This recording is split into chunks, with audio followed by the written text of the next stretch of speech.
Happy Friday, everyone, and welcome back to another episode of NHLN Opinion Plus. This is a space for our opinions where we talk about current events and questions the Latino community is curious about. Today, we are joined by Sydney Coughlin. Welcome to the program, and thank you for joining us this week. Thanks so much, Brian. I'm so happy to be here, and thanks for having me. Absolutely. How are you doing today? Pretty good. The sun is shining. I'm feeling good. Spring is on the way. Love to hear it. So we're going to start off with some questions. And again, thank you so much for joining us this week on NHLN Opinion Plus. So we wanted to start off by asking you, can you explain the impact of the pandemic on the people in New Hampshire and specifically the people that you serve? Yeah, definitely. So the pandemic been a very hot topic, especially just in the mental health field. I'm a licensed clinical mental health counselor with Catholic Charities, and I work with Spanish-speaking populations as well as English-speaking populations. I serve teens, families, adults, individuals. I really enjoy working with teenagers and young adults. So I'll speak a little bit of just what I saw, the impact there with that community. So the pandemic, as we know, caused a lot of people to feel isolated, and a lot of people actually experience being cut off from resources.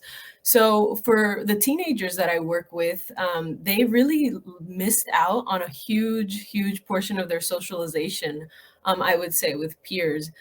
And we know that this is a very opportune time for their brain development to be talking with other teens, interacting with teachers, not being stuck in their room all day. So the pandemic, kind of the lockdown, them being remote learning, caused a lot of issues. There was like an increase in depression and anxiety amongst teenagers and young adults. And their support circle that tends to be wide in this age range, they have guidance counselors, sport coaches, friends, teachers, it just shrunk, really. Parents were so exhausted having to either, work from home, or some couldn't work from home based on, the profession that they have. And so they kind of just missed out on a lot of support that they need during this time in their lives. And then I also work with the immigrant population, and the pandemic really made it very difficult for this population. I think in particular, there was fears, to getting sick or going out and having to work and then coming home and making your family sick. There were also clients that I saw that were not able to travel to their home countries to see their families for fear that they would not be able to come back, or that they'd get sick and then they wouldn't, be able to come back with their kids or something like that. So those struggles with the mental health issues became more severe as the pandemic has gone on and on. Yeah, thank you so much for that answer. So can you explain more on the specific obstacles that communities of color and immigrant families, as you mentioned, that they tend to be more susceptible to more severe mental health issues? Can you explain more, like, why is it that they are more susceptible to mental health issues than other groups? Totally. Yeah. This is a topic I'm very passionate about. I'm first generation American. So my parents were born in Guatemala. To all my Chapinas out there. And I was born in California, but I've been really passionate about serving the Latino community, especially with being able to speak Spanish. And so the obstacles that I see, that I think are overlooked, are in the mental health field, are that we don't really, at least in the state of New Hampshire, we don't really have a plethora of providers or clinicians in the state who first of all can speak Spanish or can speak, the language that clients need. And so that creates a huge barrier to people of color to come and seek services. Either sometimes they don't know that they can use an interpreter for services, and other times they have used an interpreter and they say, I don't like this. Like, I'm talking about trauma, I'm talking about, childhood abuse, I'm talking about all these things. So it can be difficult, to have a third party present there. And then another obstacles I've heard from lots of my clients who are people of color, that they're worried that their providers or their clinicians might not be culturally sensitive, to their needs and stuff, and to their background. And so I find that a lot of people are sometimes fearful about sharing just anything in their lives. Like, as you know, like culturally speaking, we might have ways of sharing how we feel or ways of describing difficulty that we're having in our lives that when it's translated to English doesn't, it's not a one-to-one. And so I think a lot of people fear that, you know, a report will be made, like there will be an involuntary hospitalization. I've heard clients share of things like this almost happening. So I think that creates a huge barrier to getting the help you need, because you need to feel safe and understood in order for therapy and counseling, you know, to be effective. And it's going to be really hard to do that if you're fearful or you're not able to communicate. That is very interesting. So going off to the aspect of like fear of culture or just the differences of culture with influencing the accessibility of these resources to these immigrant families and community of color. Do you think that is more related to like the current president, current administration, or current legislators? Like, what is like what type of like who is impacting the like the issue of culture on the accessibility from these minority groups to these to accessing your resources? Totally. You know, I think we can always say that there's a systemic, you know, approach to people of color not getting the resources they need. But at least from my experience, like being on the ground, so to speak, I would say that I'm hoping that with time we will see this problem lessen as we see more families, you know, who have children who want to go into these fields, you know, go to school or impact their community. I'm thinking like it's gonna take some time for it to come about. You know what I mean? If that makes any sense. So I'm thinking that like first of all, we need like access for students of color to be able to, you know, go to school. And a lot of the times it can be very difficult to afford to go to school. You know, like that. Sometimes I've had families of, you know, immigrant populations have said like, I don't want my son or daughter to be a mental health counselor or to work like, you know, con los locos, unfortunately, you know. And I'm always trying to dismantle that. I always want to encourage parents to tell their kids. I always want to encourage parents to tell their kids to basically, you know, if they're passionate about mental health and if they're passionate about giving back to their community, to do it, because I think that's going to help.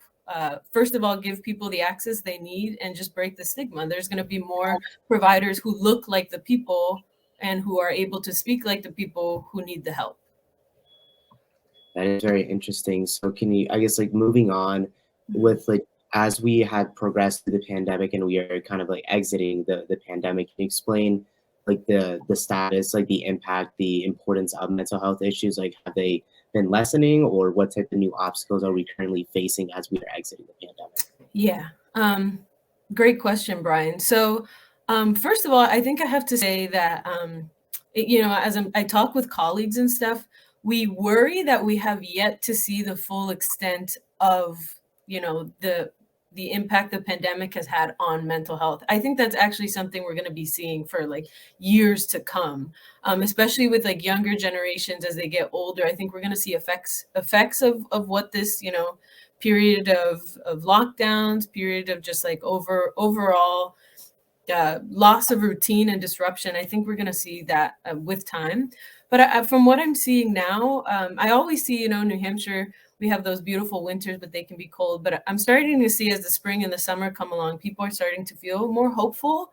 As cases are going down as well, they're just starting to feel like, you know, maybe we're getting to the end of this. And I think that does a lot for people's mental health and just their resiliency. They're starting to feel like, okay, maybe we can do this. I think it's also as we're, you know, hopefully closing out the pandemic, I'm noticing more people looking for resources at Catholic Charities. So we're always getting referrals, but I think people are also saying, wow, this was a rough 2.5 years. You know, I really need some help. So we're seeing people reach out for help more. Absolutely. So, like, moving on to just as we're exiting the pandemic, Mhm. can you explain, like, from a financial perspective, do you think your resources are accessible to all people from a financial perspective, or like, what struggles do you see from making your resources accessible to all communities, whether that be immigrant communities, underserved communities, or just communities of privilege from a Yeah. financial perspective? Yeah, yeah. Good question. So, Working for Catholic Charities New Hampshire is a nonprofit organization. So truly our mission is to serve, those communities that are in need of help that may be, underrepresented or underserved.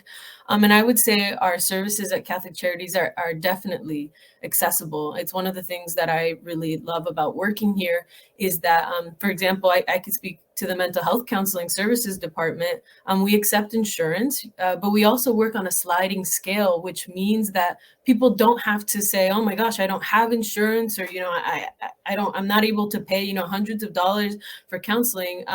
We have a program where people could come, and if they fit our the need, if their needs fit what we're able to help here with at Catholic Charities, based on their gross annual income, number of people in their family, these different circumstances, we can actually offer a fee that reflects what they might be able to afford. So I think our mental health counseling services are definitely accessible. Not to mention, we have tons of other services at Catholic Charities. We have a food bank.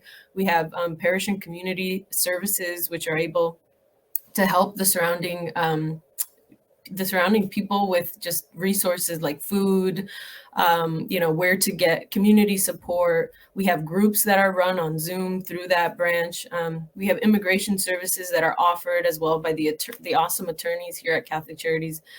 We have tons of stuff, and I think it's all pretty accessible. Absolutely, and I guess I think going into immigration, New Hampshire has a presence of undocumented immigrants. So can you explain on their presence, and have you served undocumented immigrants, and like do they have access to your resources, and do you think that they are one of the groups that struggle the most with accessing your resources and having enough mental health resources to get through to get through a normal society? Yeah, awesome question. Absolutely. I think that yes, we're definitely able to help. As we're saying, we're helping communities that sometimes don't have a voice or sometimes are not given the resources that they need being in this country. So yeah, we're actually able to, I'm able to counsel people who are currently, going through their immigration process and just speaking on how the pandemic has impacted them. Absolutely. The pandemic has impacted them greatly. A lot of undocumented immigrants are separated from their families or from their children, are fearful of reaching out for help or seeking services. And that's just a case that, at Catholic Charities, we always want to make sure everybody's being heard and served in the best way possible. So yeah, in terms of just like immigration services, there are great people at Catholic Charities. And if there are any questions, please feel free to reach out to that department. They'd be happy to answer questions for you. Absolutely. Thank you so much for that, Sydney. And our last question we want to ask, what do you think our audience should know about your resources and about your mission in order to be more engaged?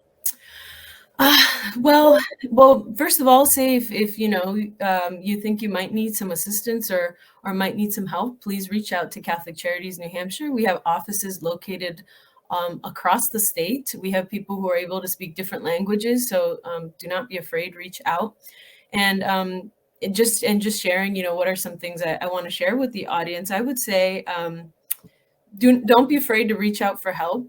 Your mental health is like your physical health, in the same way that you might go to the doctor for your heart or your lungs. You can see a therapist for, moments of extreme sadness or anxiousness or even stressful life situations. So I specifically want to tell the Latino community that therapy is not just for crazy people. Therapy and counseling is for everyone. It's a place where you are to find support and encouragement. And we need to get to the point where, parents and kids alike and families are able to talk about these topics openly. So I just encourage everyone to share your stories and reach out for help if you need it. Thank you for talking with us, Sydney, and for being our guest on NHLN Opinion Plus. Thank you. For more information about our discussion today, check out our web store on nhlatinonewscom. Follow us on Twitter at NHLatinoNews and our Instagram at NH_Latino News. I'm Brian Zapata with NHLN Opinion Plus, and we'll see you next time.